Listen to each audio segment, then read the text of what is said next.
Hello student, কেমন আছো তুমি? তুমি নিশ্চয়ই গল্পের বই পড়ো। এখন তুমি গল্পের বইয়ের কালেকশন বাড়াতে চাচ্ছ, তাই তুমি ডিসাইড করলে প্রথম মাসে যে কয়টি বই কিনবে পরের মাস থেকে একটি করে বই বেশি কিনবে। তাহলে প্রথম মাসে তুমি 10টি বই কিনলে পরের মাসে তোমার নতুন বইয়ের সংখ্যা হবে 11টি। এভাবে প্রতি মাসে তোমার একটি করে নতুন বই বাড়তে থাকবে। এখন তুমি জানতে চাচ্ছ আগামী 2 বছর পর তোমার বইয়ের কালেকশন কত হবে। গুনে গুনে হয়তো তুমি নতুন বইয়ের সংখ্যা বের করতেই পারো, কিন্তু ধারার সাহায্যে মাত্র 2টি ক্যালকুলেশনের মাধ্যমে এই কাজটি তুমি সহজেই করে ফেলতে পারবে। আজকের পর্বে তুমি ধারা কি ও এর প্রকারভেদ, অসীম ধারা ও এর প্রকারভেদ সম্পর্কে শিখবে। ধারা বুঝতে হলে তোমাকে অনুক্রম সম্পর্কে জানতে হবে। এই ছবিটি দেখে তোমার মাথায় প্রথমে কি এসেছে? ক্রিকেট, তাই না? কারণ ছবির প্রত্যেকটা জিনিস ক্রিকেটের সাথে রিলেটেড। ঠিক এভাবে আমরা যদি কিছু সংখ্যাকে রিলেট করতে পারি তবে তা অনুক্রম হয়ে যায়। এখানে দেখো 2টি সংখ্যার লিস্ট। লক্ষ্য করে দেখো, এই লিস্টটি কোনো প্যাটার্ন ফলো করছে না। এই লিস্টের সংখ্যাগুলোকে আমরা রিলেট করতে পারছি না, কিন্তু এই লিস্টটি লক্ষ্য করো, এই লিস্টটি একটি প্যাটার্ন ফলো করছে। এখানে প্রথম সংখ্যা 2 এর সাথে 4 যোগ করলে পরবর্তী সংখ্যা 6 পাওয়া যায়। আবার 6 এর সাথে 4 যোগ করলে 10, এবং 10 এর সাথে 4 যোগ করলে 14 পাওয়া যায়। তাহলে আমরা এই লিস্টের সংখ্যাগুলোকে রিলেট করতে পারছি। এই যে এভাবে যখন কিছু সংখ্যা একটা প্যাটার্ন ফলো করে তখন সেই সংখ্যাগুলোর লিস্টকে অনুক্রম বলে। এখন যেহেতু অনুক্রম নিয়ে কনসেপ্ট ক্লিয়ার করে নিয়েছি, এবার তাহলে ধারা সম্পর্কে জেনে আসি। সহজ ভাষায় ধারা বলতে কোনো অনুক্রমের রাশিগুলোকে যোগ করার পদ্ধতিকে বোঝায়। তাহলে আগের অনুক্রমটির রাশিগুলোর মাঝে যোগ চিহ্ন দিয়ে আমরা খুব সহজেই একটি ধারা পেলাম।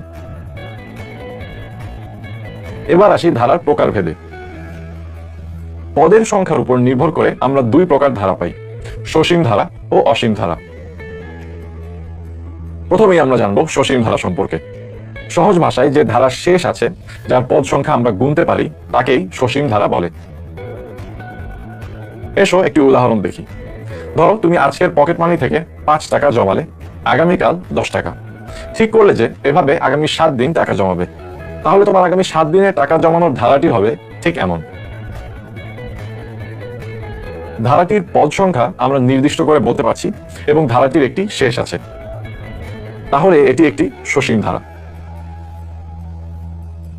সসীম ধারা নিয়ে আলোচনা তোমরা সাধারণ গণিতে ডিটেইলসে দেখে এসেছো। উচ্চতর গণিত অংশে শুধু অসীম ধারা নিয়েই আলোচনা করব। অসীম ধারার নাম থেকেই বোঝা যাচ্ছে যে ধারার শেষ নেই, যার পদ সংখ্যা আমরা নির্দিষ্ট করে বলতে পারি না, তাকেই অসীম ধারা বলে। মজার ব্যাপার হলো, সসীম ধারার যে উদাহরণটি ছিল, চাইলেই সেটিকে খুব সহজে অসীম ধারা বানিয়ে ফেলতে পারবে।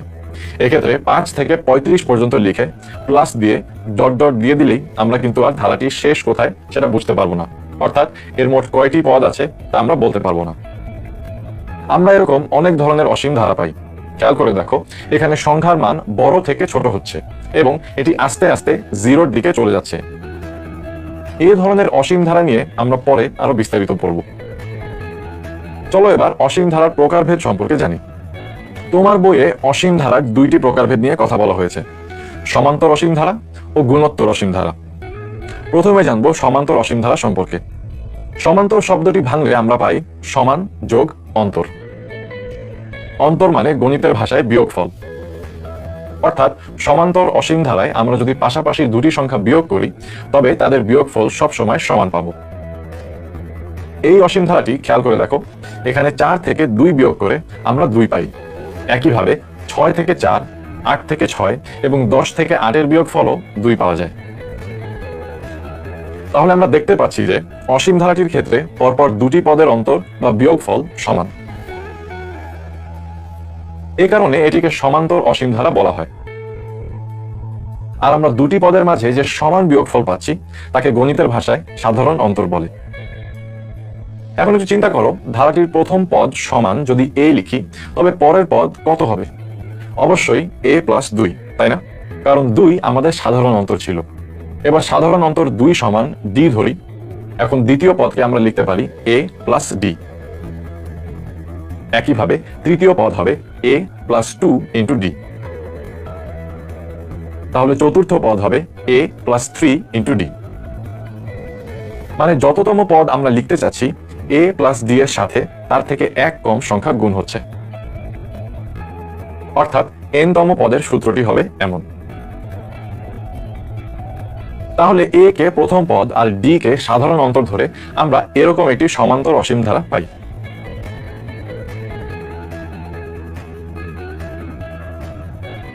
সমান্তর অসীম ধারায় পাশাপাশি দুটি পদের মাঝে বিয়োগফল সমান ছিল, কিন্তু গুণোত্তর অসীম ধারায় পাশাপাশি দুটি পদের মাঝে অনুপাত সমান থাকবে। এখন অনুপাত কি? সহজ ভাষায় একটি রাশিকে আরেকটি রাশি দিয়ে ভাগ করলে যে ভাগফল পাই সেটাই দুই রাশির অনুপাত। এখন এই উদাহরণটি খেয়াল করো, এখানে 3 কে 1 দিয়ে ভাগ করে ভাগফল পাই 3, আবার 9 কে 3 দিয়ে ভাগ করে ভাগফল পাই 3। একইভাবে 27 ভাগ 9 সমান 3। এখানে আমরা পাশাপাশি দুটি পদের ভাগফল বা অনুপাত সব সময় সমান পাচ্ছি।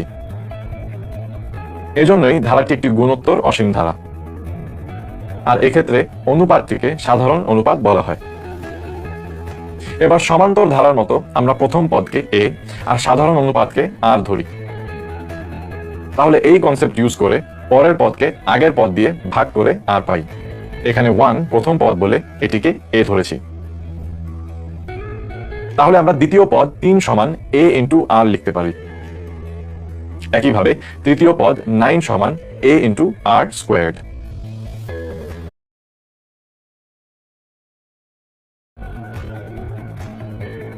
লক্ষ্য করেছো কি, যততম পদ বের করছি সাধারণ অনুপাতের পাওয়ারের তার এক কম হচ্ছে। অর্থাৎ গুণোত্তর ধারার ক্ষেত্রে n তম পদের সূত্র হবে এরকম। তাহলে a কে প্রথম পদ এবং r কে সাধারণ অনুপাত ধরে আমরা এরকম একটি গুণোত্তর অসীম ধারা পাই। আজ এই পর্যন্তই।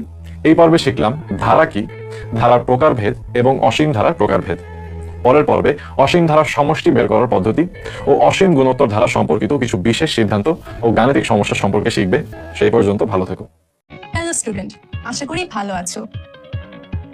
গত পর্বে তুমি শিখেছো ধারা ও এর প্রকারভেদ এবং অসীম ধারা ও এর প্রকারভেদ সম্পর্কে।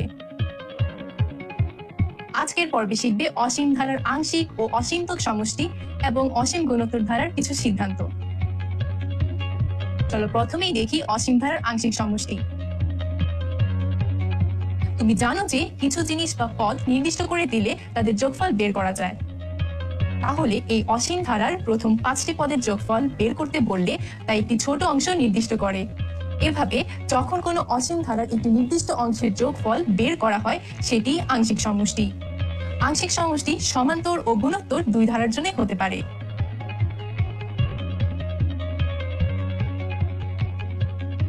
এক্ষেত্রে তুমি জেনারেল ম্যাথে শিখে আসা সসীম ধারার সমষ্টির সূত্র দিয়ে আংশিক সমষ্টি বের করতে পারবে, যা স্ক্রিনে দেখতে পাচ্ছ।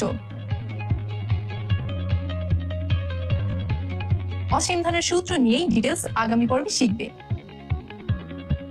এখন আসি অসীমতক সমষ্টিতে। অসীম ধারার অসীমতক সমষ্টি শুনতেই অনেক জটিল লাগছে, তাই না? এসব কিছু উদাহরণ দিয়ে ব্যাপারটি বুঝে নিই। আগের পর্বে শেখা এই ফর্মটি নিশ্চয়ই তোমার মনে আছে। এখানে r এর মান যে কোনো স্বাভাবিক সংখ্যা হতে পারে। হিসেবের সুবিধার জন্য r এর মান 1 ধরে ধারাটি এমন পাই। এখন এর মান যে কোনো স্বাভাবিক সংখ্যা হতে পারে। লক্ষ্য করো, এই ধারাগুলো বাড়তেই থাকবে, অর্থাৎ ধারাটির শেষ পদ কত বা কোন মানের দিকে যাচ্ছে কিছুই গেস করা যাবে না। অর্থাৎ এটি একটি ক্রমবর্ধমান ধারা। এরকম ক্রমবর্ধমান ধারা কোনো নির্দিষ্ট দিকে যায় না, তাই এর সমষ্টি বের করাও পসিবল না। এবার এই উদাহরণটি দেখো। এখানে ফ্র্যাকশন পদগুলোকে দশমিক আকারে লিখলে ধারাটি এমন হয়। ধারাটিকে আরো অনেক বাড়িয়ে লিখলে এমন পাই। দেখো, ধারাটির পদের মান আস্তে আস্তে কমে যাচ্ছে, অর্থাৎ n এর মান যত বাড়ানো হবে পদের মান তত কমে যাবে। তাহলে এটি একটি ক্রমহ্রাসমান ধারা। এভাবে যদি পদ সংখ্যা আরো বাড়াই তবে ধারাটির পদগুলো 0-র কাছাকাছি চলে যেতে থাকবে। তাহলে বলা যায় n এর মান ইনফিনিটির দিকে গেলে ধারাটি 0-র কাছাকাছি চলে যায়। তাহলে শেষ পদকে 0 ধরে এই ধারাটির সমষ্টি বের করা যাবে। সুতরাং একটি অসীম ধারা যখন ক্রমহ্রাসমান হয় তখন সেই ধারার অসীমতম সমষ্টি পাওয়া যায়। তাহলে দেখতেই পেলে সাধারণ অনুপাত আর এর মানের উপর ডিপেন্ড করে ধারাটি ক্রমহ্রাসমান নাকি ক্রমবর্ধমান হবে, অর্থাৎ অসীমতম সমষ্টি পুরোপুরিভাবে আর এর উপর ডিপেন্ডেন্ট। এখন আর এর উপর ডিপেন্ড করে যে বিশেষ সিদ্ধান্তগুলো পাওয়া যায় সেগুলো দেখে নেই। প্রথমেই দেখবে মডুলাস আর লেস দেন 1 এর জন্য কি হয়। তোমরা ফাংশন চ্যাপ্টারে জেনেছো মডুলাস আর লেস দেন 1 কে এভাবে লেখা যায়। এখন যদি a equals to 1 O r equals to half বা 1/3 অথবা 1/4 নেই, তবে লাস্টের পদের মান একটু আগে দেখানো ধারার মতো 0 দিকে যাবে। অসীম ধারার শেষ পদ নেই, কিন্তু এই টাইপ ধারার ক্ষেত্রে শেষ পদ 0 এতটাই কাছে যে মনে হয় ধারাটি শেষ পদ 0 হবে। তাহলে শেষ পদকে 0 ধরে বলা যায় অসীম ধারাটির সমষ্টি আছে। সিমিলারলি r equals -half বা -1/3 ইত্যাদি বসিয়ে একই ঘটনা লক্ষ্য করা যায়। তাহলে মডুলাস r less than 1 এর জন্য অসীমতম সমষ্টি পাওয়া যায়। এবার দেখো মডুলাস r greater than 1 এর জন্য কি হবে। একে ভাঙলে এমন পাওয়া যায়। এই সংখ্যা রেখাটি দেখলে আরো ক্লিয়ার ভাবে বুঝতে পারবে। লক্ষ্য করো, যদি r এর মান 1 থেকে বড় নেওয়া হয় তবে এর মান হবে ঠিক এমন। আর আমরা জানি r এর এমন মানের জন্য ধারা ক্রমবর্ধমান হয়ে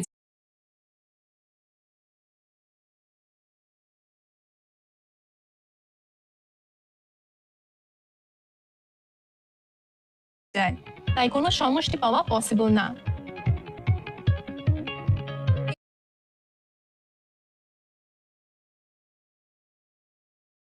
এভাবে r এর মান মাইনাস কিংবা ফ্র্যাকশন নিলেও সেম রেজাল্ট পাওয়া যাবে।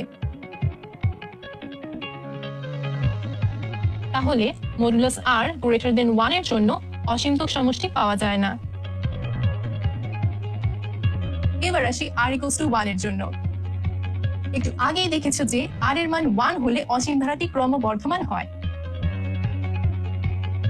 তাহলে r equal 1 এর জন্যও সমষ্টি পাওয়া পসিবল না। এবার যদি r equals to -1 হয় তবে কি হবে বলে মনে করো। এই স্ট্যান্ডার্ড ফর্মে r equals to -1 বসালেই এমন পাই। ধারাটিকে এভাবে আরো বাড়ানো যায়।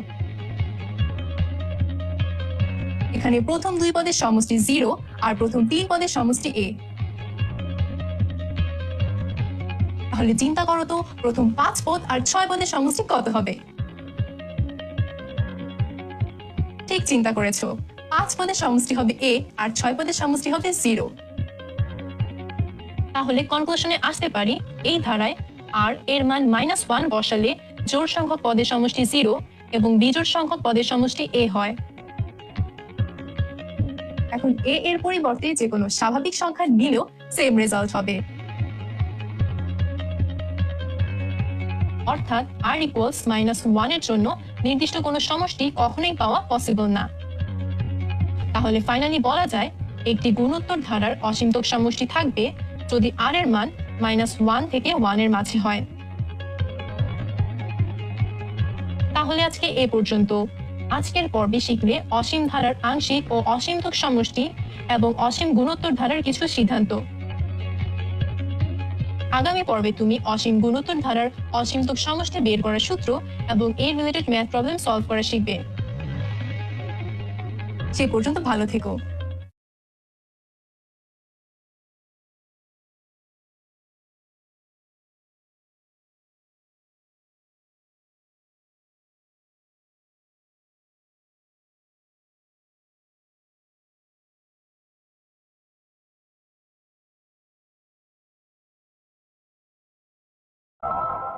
হ্যালো স্টুডেন্ট, আশা করি ভালো আছো।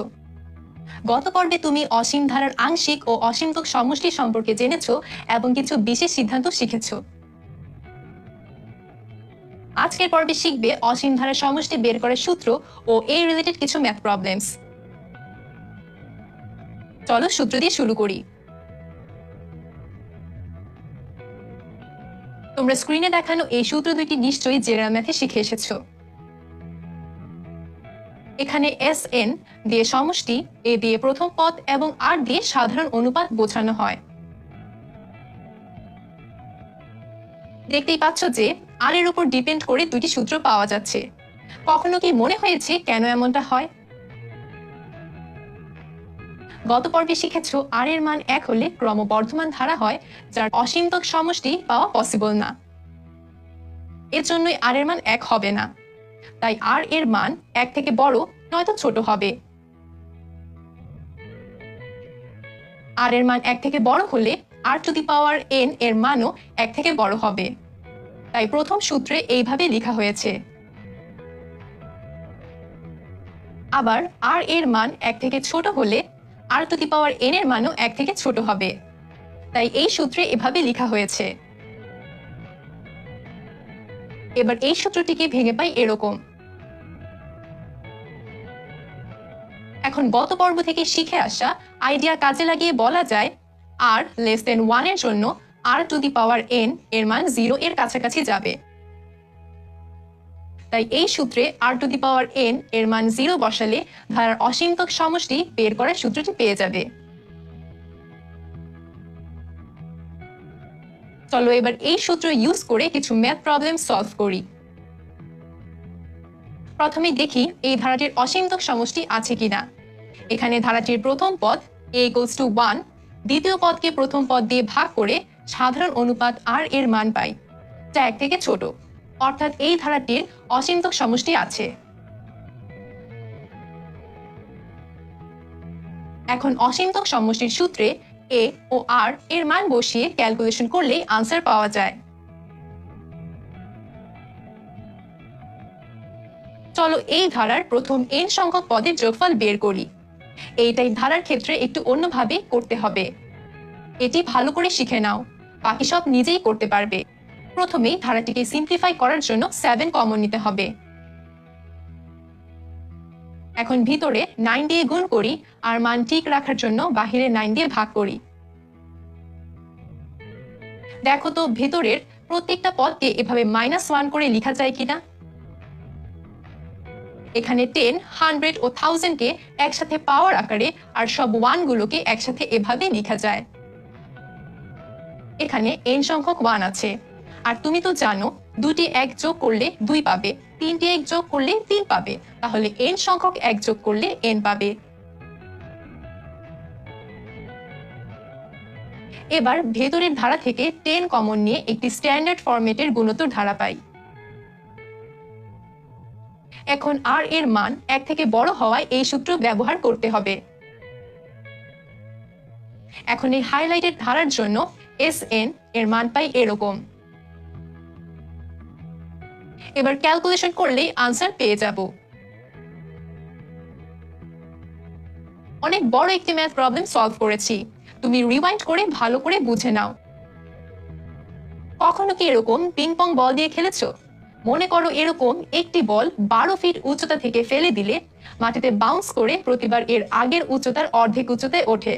তাহলে তৃতীয় বাউন্সের পর বলটি কত উচ্চতায় উঠেছিল সেটি বের করতে হবে, এবং প্রতিটি বাউন্সের পর বলটির উচ্চতাগুলো দিয়ে একটি ধারা তৈরি করে দেখাতে হবে এটি একটি গুণোত্তর ধারা। সবশেষে ধারাটির অসীমতক সমষ্টিও বের করতে হবে।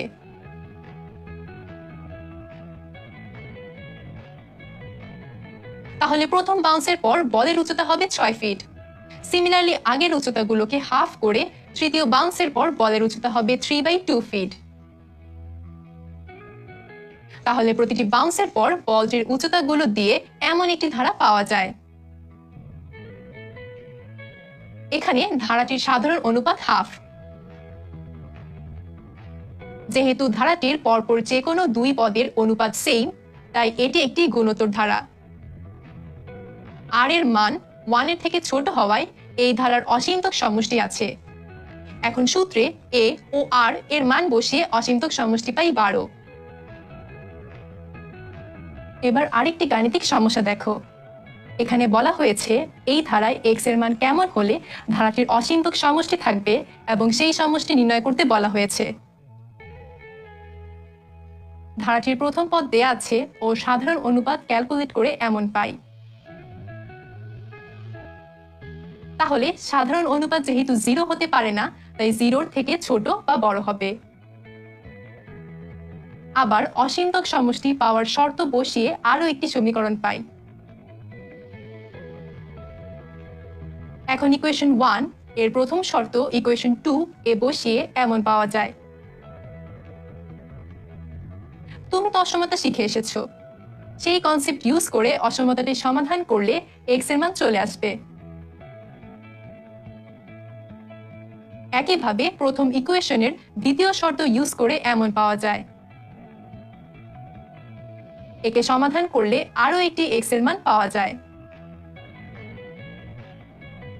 এখন অসীমতক সমষ্টি বের করার সূত্রে মান বসালে উত্তর পেয়ে যাব। আবারও অনেক বড় একটি ম্যাথ সলভ করলাম, তুমি রিওয়াইন্ড করে দেখে নিতে পারো। তাহলে আজকে এ পর্যন্ত। আজকের পর্বে শিখলে অসীম ধারার সমষ্টি বের করার সূত্র ও এর রিলেটেড কিছু ম্যাথ প্রবলেমস। নতুন কোনো অধ্যায় নিয়ে আগামী পর্বে দেখা হবে। সে পর্যন্ত ভালো থেকো।